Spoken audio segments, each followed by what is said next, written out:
there anyone here or in the hallway that wishes to make public comment?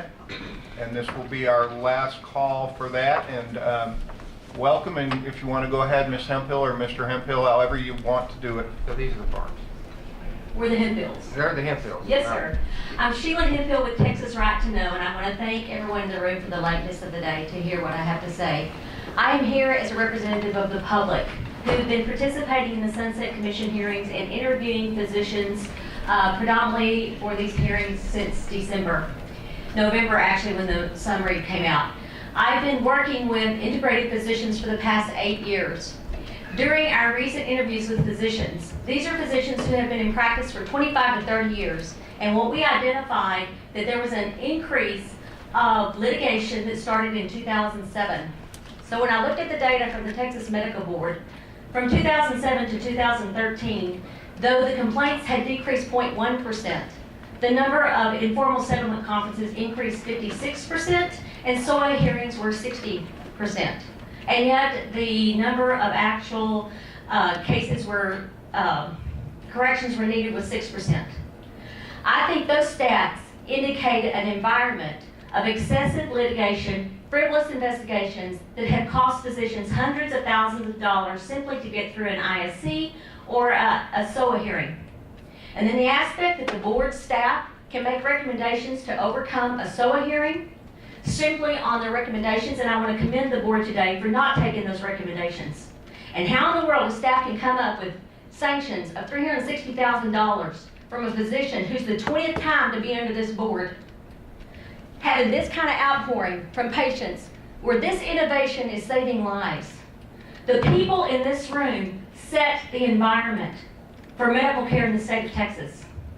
So when we look at the Commonwealth Fund's assessment of 2015, aiming higher standard on state health systems performance, found Texas to be 40th in the nation, with the lowest rankings regarding access and affordability and prevention and treatment.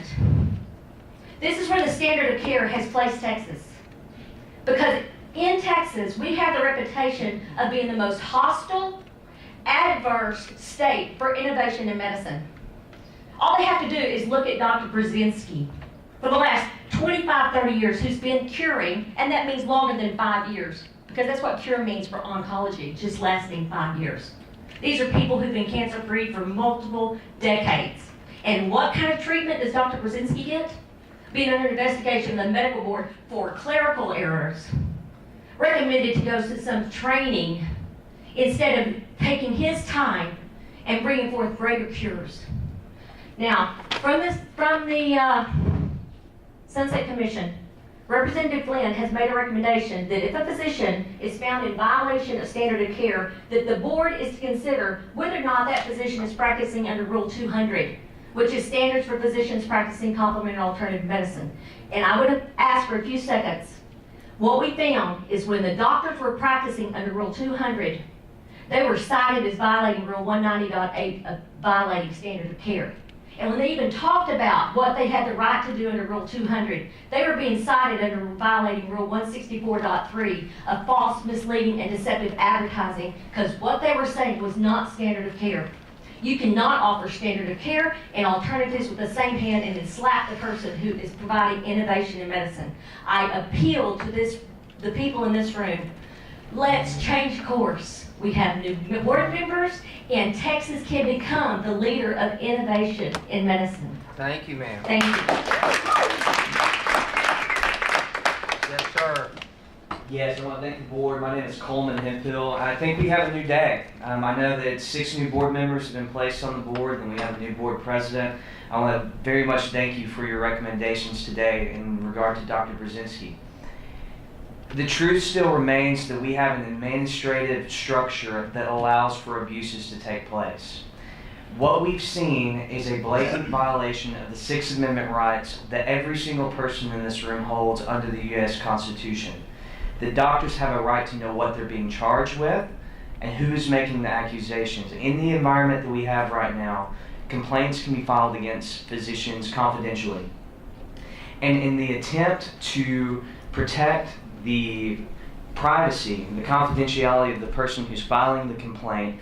We do a dragnet of medical records, and many times what we find is the original complaint, what ends up being levied against the physicians was not in relation to the original complaint, but was found in clerical errors. And this is why we have our Fourth Amendment rights, and this is why we have HIPAA laws in place. The Hippocratic Oath is innate with a patient-physician relationship, and part of that is confidentiality, which this board has said in the past is not subject to.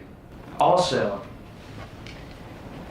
after we go and take these medical records, we're in an attempt to protect the rights of some, we violate the rights of everyone else. In the false, misleading, and deceptive advertisement, these doctors that are practicing under Chapter 200, when they do practice, their First Amendment rights are being suppressed. They're not able to speak out about the treatment options that they have observed. These situations, and I've never seen a situation where it has made me appreciate the rights that I do have in this country. And this situation, this scenario, was prophetic. This was something that was laid out by Dr. Benjamin Rush, who signed both the Declaration and the Declaration of Independence and the Constitution. He said that unless we put medical freedom in the Constitution, the time will come when medicine will organize into an undercover dictatorship and force people who wish doctors and treatments of their own choice to submit to only what the dictating outfit offers.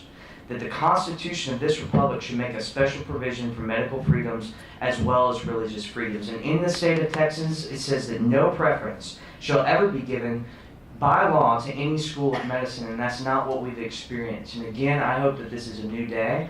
I think some of the structures of this agency need to be in accordance with substantive due process that has been denied to these physicians. I hope for more transparency to alleviate a lot of the concerns of the public. I appreciate your time. Thank you very much. Thank you. Thank you. All right.